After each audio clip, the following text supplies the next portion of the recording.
My name is Michael Dufault. I'm from Westchester, Pennsylvania. I have a wife, Kristen Dufault, and 3 children. Mike and I met about 6 years ago. We were married in 2013. So a year and a half in, or a year and 2 months in, we found out he had cancer. New Year's Eve, I went back to the doctor. He said, let's just get an MRI just to double check and rule out anything. And that was at 1 o'clock, and at 3 o'clock he called me back and said, you have cancer.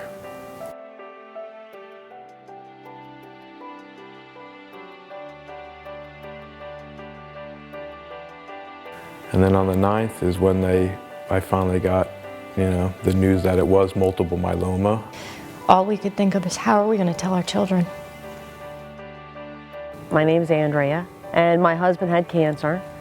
He was diagnosed almost a little over a year ago. He was diagnosed with cancer, and he passed away in 3 months. That's how quick it was. It was terrible. I first found out around, I think it was like in the beginning of December.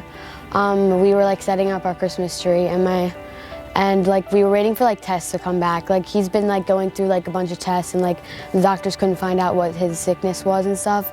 And then my mom told me that the doctors think it's cancer, around Christmas. And yeah, I didn't like hearing that at all. He had a very aggressive form of thyroid cancer, so it moved so fast there was nothing they could do. So when he passed away, it was February. Cancer affected my family in a negative way and a positive way. We grew stronger as a family, but also every day was more of a struggle to get through. And they've been there for me throughout, from the very beginning, from when he was diagnosed with cancer all the way till now. That's what gets me through, is to knowing that people care. When I said goodbye to him, I made sure to tell him I loved him. I know he knew that, but he told me that he was really proud of who I was. And that he was proud of me and my brother, and that we shouldn't worry about him because he was going to worry about us. And I told him not to worry about us because we're fine. And yeah, it was really hard saying goodbye. I was diagnosed with breast cancer in each breast at 30 years of age. The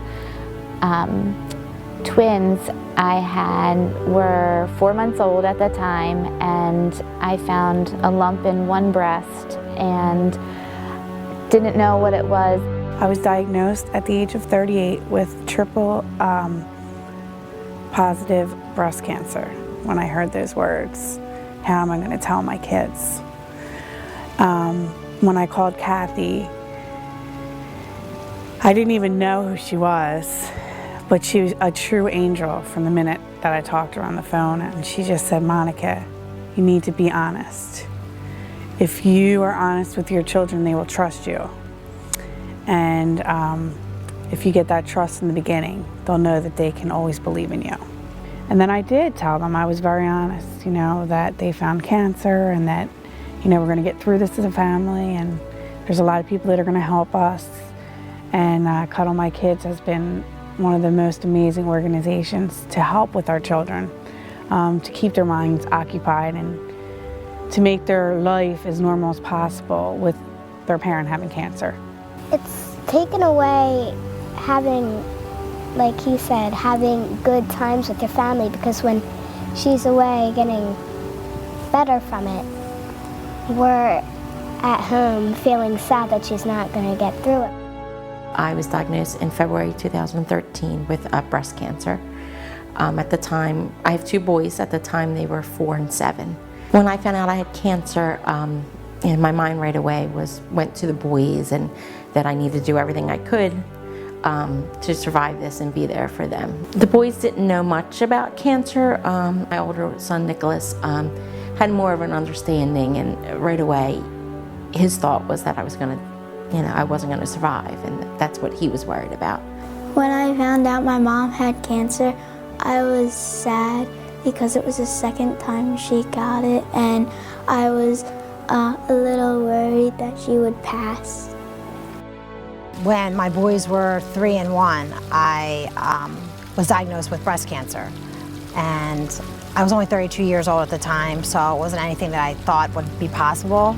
But that's kind of cancer in general. It kind of rocks everybody's world very unexpectedly, so my story is no different from anybody else's. In my generation, women were not diagnosed with breast cancer the way they are today. The young moms today, there's so many young moms who are diagnosed with it.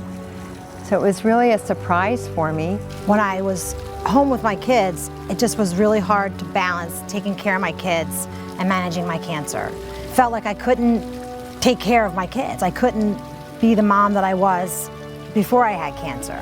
After the initial diagnosis, she had several setbacks, but she always moved forward and she always had hope. And as a result of that, the good that came from it was Cuddle My Kids. So a lot of moms today are reaping some benefit as they go through this sad time. I didn't want someone to come in and take care of my kids. I didn't want someone to come in and take care of me. I just wanted somebody to come in and help me help my family. Yeah, I just wanted them to not take over, but just to help me be what I needed to be to my family. And that's basically how Cuddle My Kids evolved.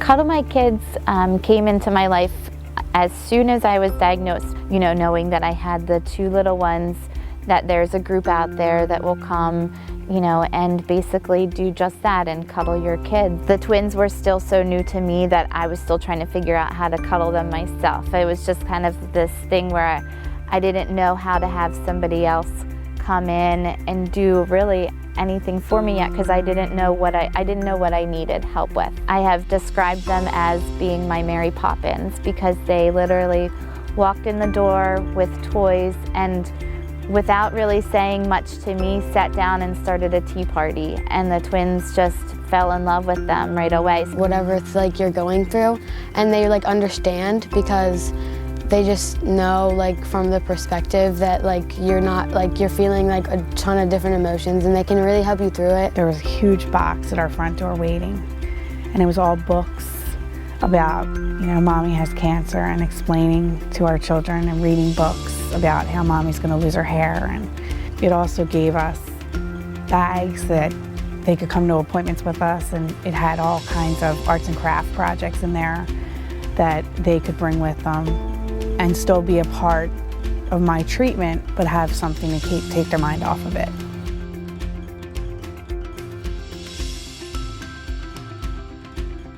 When I think of cancer, the one word I think of is fight.